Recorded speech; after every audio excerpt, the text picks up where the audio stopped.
2024 is going to surprise to the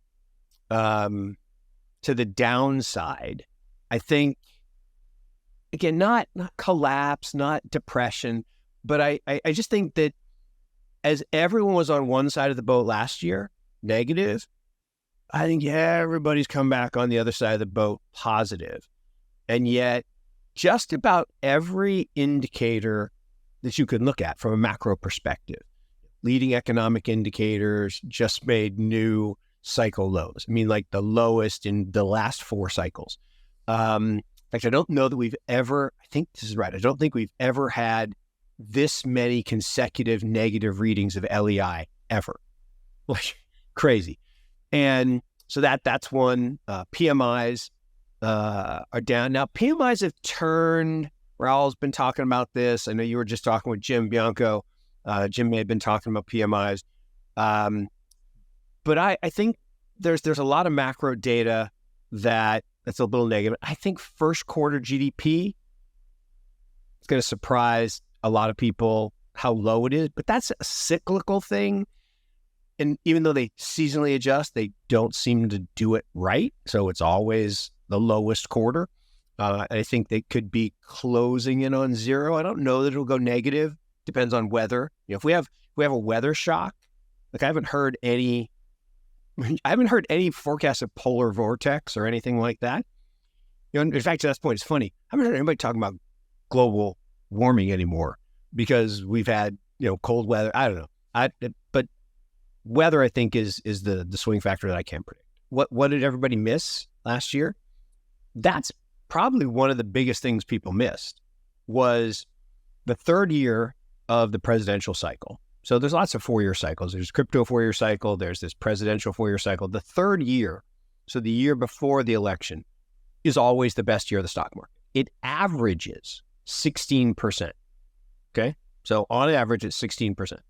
And that clearly is what people missed. And that fiscal spend, people had no idea we were going to give hundreds of billions of dollars to a bunch of money launderers in Ukraine. We had no idea that we were going to be back in another war that Ms. Yellen says we can clearly afford 2 wars. Like, what? You're financing wars?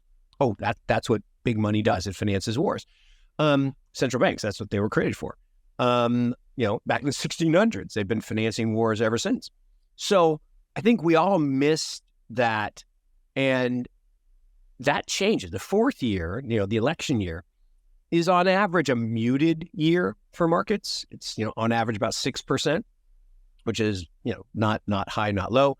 But the swing factor is what you're talking about, which is we are definitely leaning socialist, communist, like handout, totalitarian. I mean, I hear some of the stuff I'm like, are we in Venezuela? Are we in Argentina? Are we in the Weimar Republic? I mean, that's actually a scary, scary thing. I read this. A guy did a long series of posts. I wish I could give him credit, but I can't remember his name. On Twitter, going through the history of Weimar. Oh my gosh, I had no idea.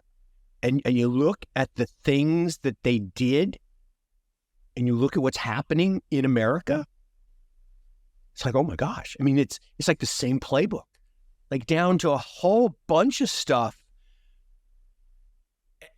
My eyes were just like, why? I mean, my eyes were wide open. And that resulting hyperinflation, it was, that could never happen because we have the world reserve currency. Well, guess what's happening right now? There's a chipping away. There's an assault on petrodollar status. And Saudi's now talking to Russia and China, and they're kind of giving us the hand to the face. I'm not saying it's going to happen tomorrow, but I think we're closer to a loss of control event than people think. Hey, Money Talkers. Today we're diving into the year-end crypto fiesta, unlocking the mysteries of Bitcoin's wild ride, and some jaw-dropping predictions. Subscribe, smash that like button, and let's begin. As 2023 bids adieu, Bitcoin's been on a roller coaster, swinging between the highs and lows like a crypto Santa delivering surprises. The buzz? A potential spot Bitcoin ETF approval and an upcoming halving in April 2024. BTC soared over 100%, and now we're all on the edge of our seats, eyes glued to the magic crystal ball for a glimpse into 2024. What's in store? Let's find out.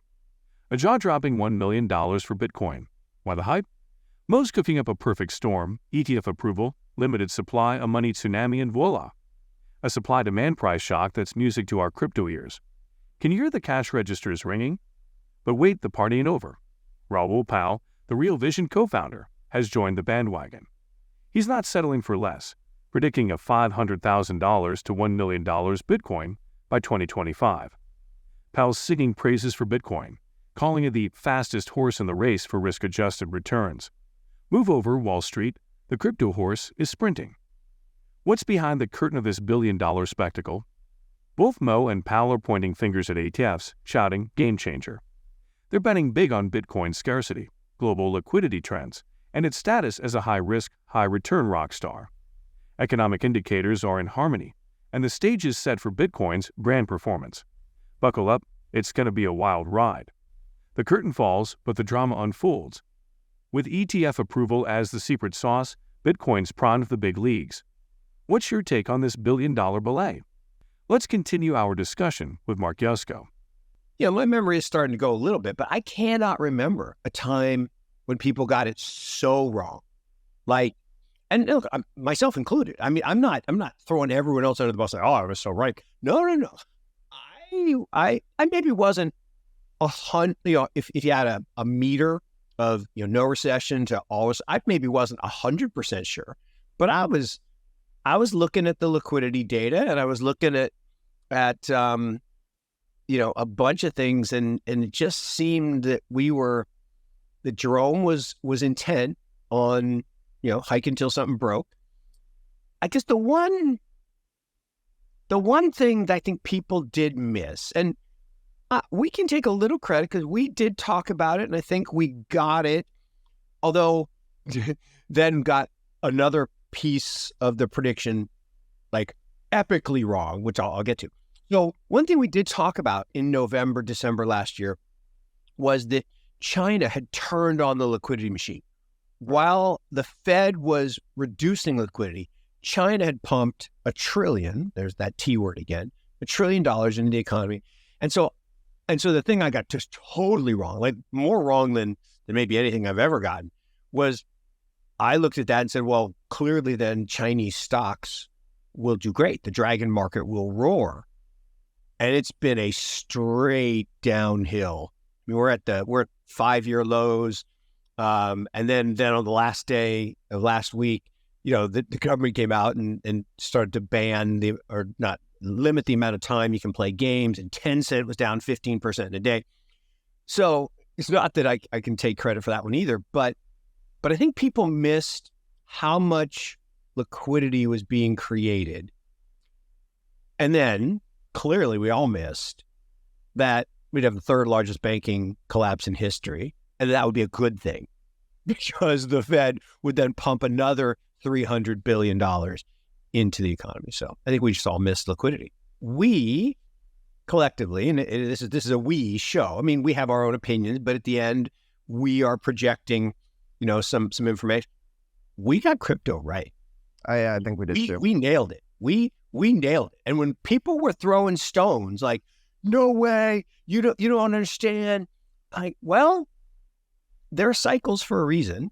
And we just kept talking about the cycle and kept talking about how we were going to be in this crypto summer and that we were going to, drift toward fair value. We had Tim on and we talked about fair value and people finally got a sense of the Metcalfe's Law model.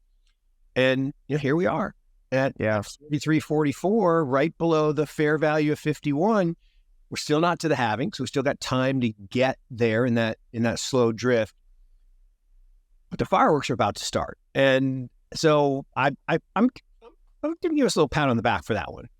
Crypto exchange Coinbase says that it has extensively prepared for spot Bitcoin exchange traded fund, ETF, approvals by the U.S. Securities and Exchange Commission, SEC.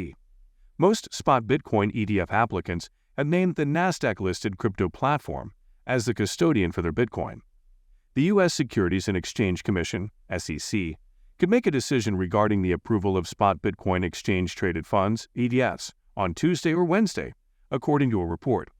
Anticipation for the first-ever U.S. spot Bitcoin ETFs intensified last week as prominent asset managers updated their filings with the SEC. If you enjoyed the video, don't forget to give it a thumbs up and subscribe to our channel for more daily updates. Remember, knowledge is power, and we're here to empower you on your financial journey. Until next time, happy investing.